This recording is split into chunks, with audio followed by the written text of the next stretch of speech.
It's time for a fish room update. It's been a month or two since I did one.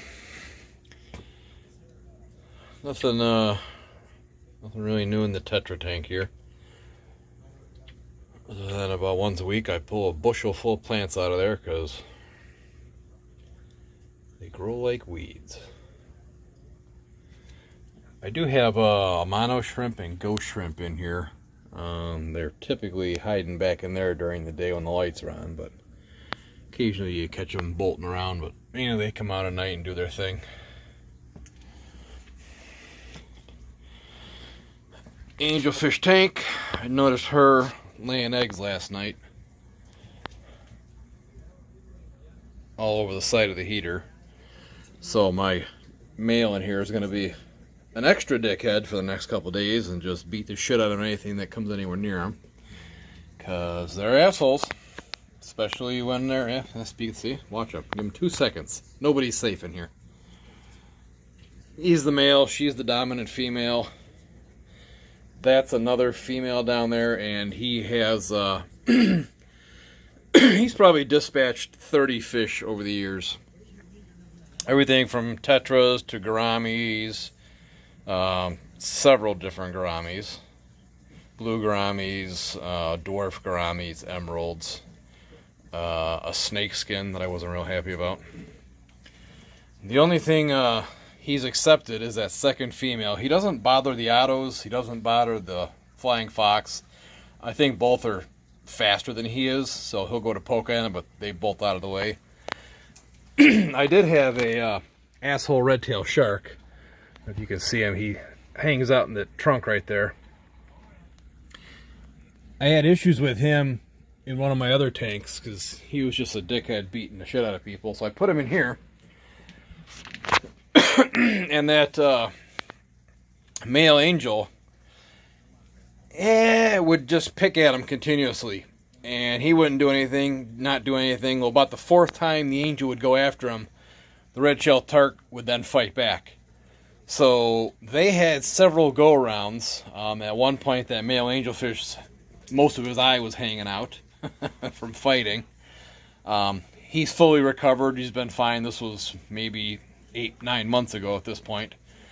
And he's now accepted the red-tailed catfish. The red-tailed catfish doesn't bother anybody. The red-tailed shark, they're carp. Everything labeled shark is a carp in reality.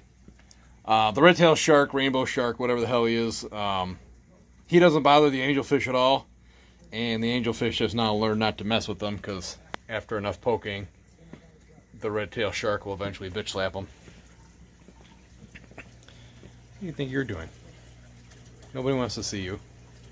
Nope. My red devil over here. I've chopped back a ton of my hydroponic setup here because it had, over the wintertime, completely overtaken this window to where I couldn't even tell there was a window. So I chopped the living shit out of it here a month or so ago, and it's of course taking right back off now.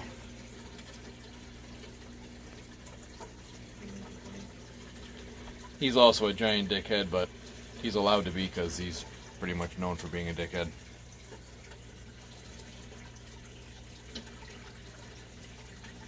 He'll attack anything in his tank, including the python every week for water changes.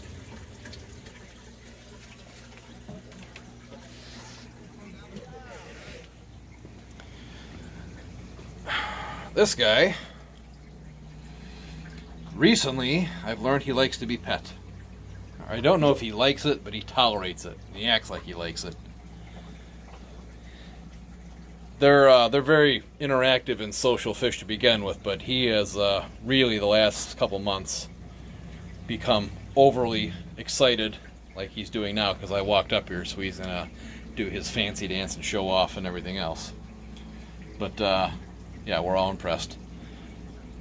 He acts all tough when you put your hand in there, but then he'll come up, and if you pet him, he then swims around you and gets all excited about it. So I'm sure it's all just him wanting to be fed.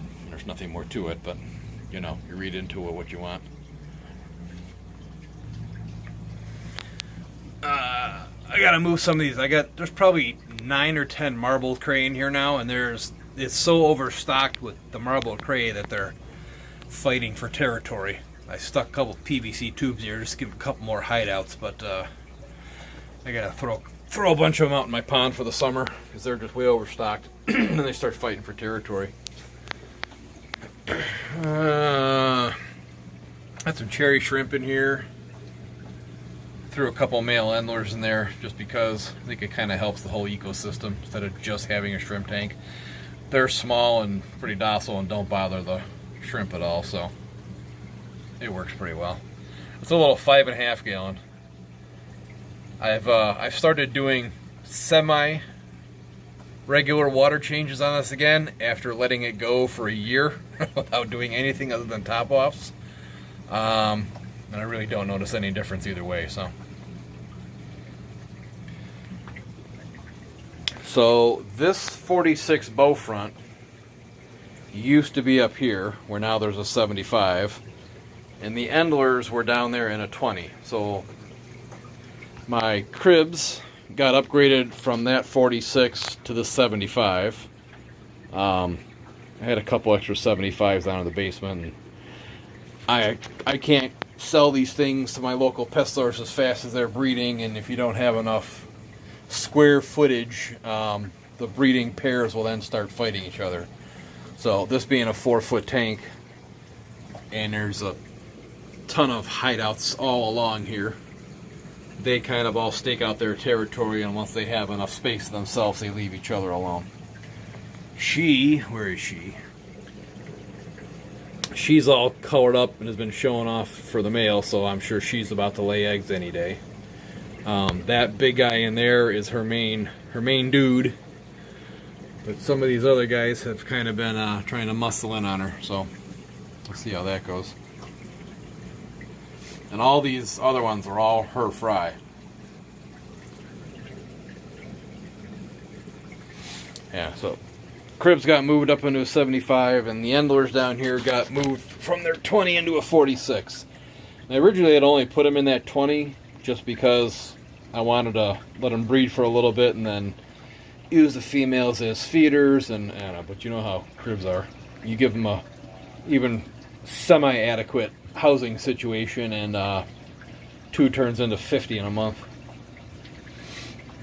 I do regularly pull the females out of here and give them to whoever, because pretty much every tank here will eat them. But they're prolific breeders, and at no time will there ever be a shortage of endlers. But they've got way more space now and nowhere near as cramped as they were. Circus tank here. I think since the last video I finally lost my blue gourami. He was, at best I can recall, about 7 years old. He was so old that he actually had like age spots on him, and his back was all sunken, and his tail was all kind of hunched over, and he just looked like he had like terrible arthritis of the tail, if you will.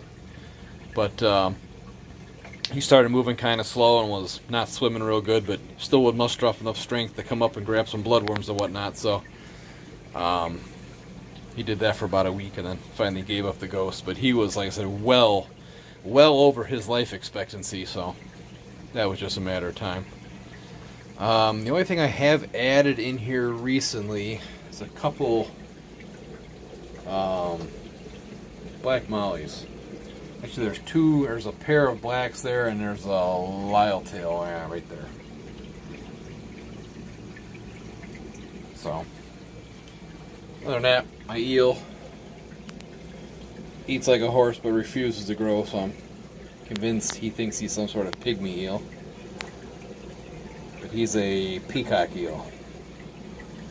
And I swear it's gotten no bigger in the last year than he has been. But whatever, he's a character.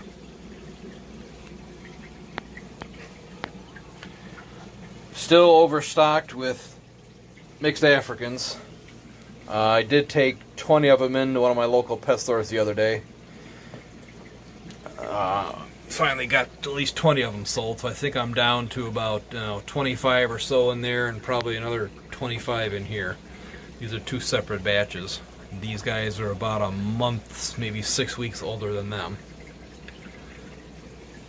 So, like always, if anyone's looking for Africans, or cribs, or Endlers, or Marble Cray, get a hold of me. And the Africans. The only thing different about this tank is I took one of them. There was a female in there that really had some neat coloring.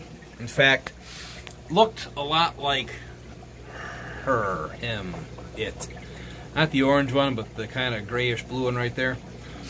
So after moving her in here, she's been in here for maybe a week. She's gotten huge and completely changed her coloring. So that's her.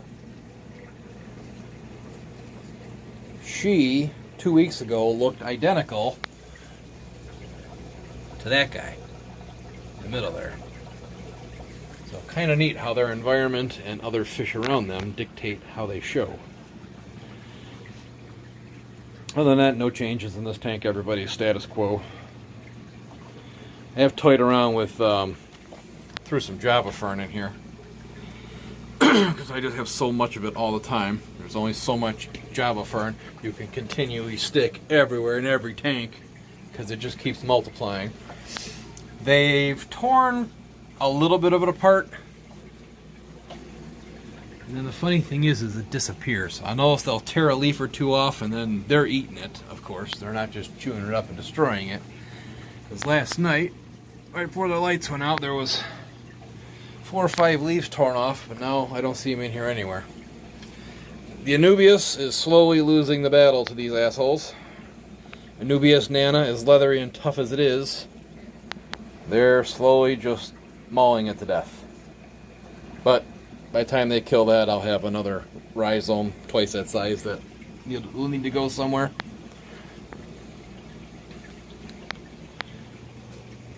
Well, I think that's about it. Pond outside is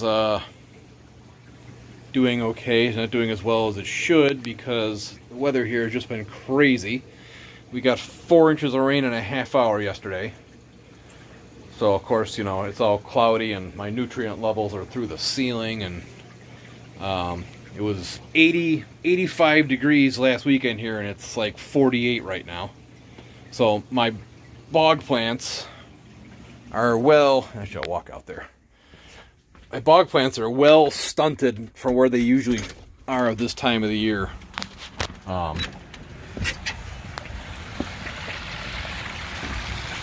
Typically that bog by this point is 3 feet tall and just packed where you can't see the gravel or anything anywhere.